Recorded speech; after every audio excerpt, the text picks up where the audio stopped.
সর্বে বর্ণিত আছে যে যে ব্যক্তি এই আমলটা সুন্দর করে করবে ওই ব্যক্তি ডাইরেক্ট জান্নাতে যাবে। আপনি আমি সকলে তো ডাইরেক্ট জান্নাতে যাইতে চাই। সেই আমলটা হলো দিনের মধ্যে 5 ওয়াক্ত নামাজ যে ব্যক্তি আদায় করবে, আদায় করার পরে এই একটা আমল রয়েছে, সেই আমলটা হলো আয়াতুল কুরসি। যে ব্যক্তি একবার করে পাঠ করবে ওই ব্যক্তি ডাইরেক্ট মৃত্যু যখনই করবে সঙ্গে সঙ্গে সে ডাইরেক্ট জান্নাতে যাবে।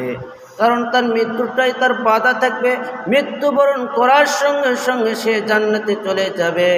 এই জন্য আমার এই ভিডিওটি যারাই দেখব প্রত্যেকে এর উপর আমল করার জন্য চেষ্টা করব।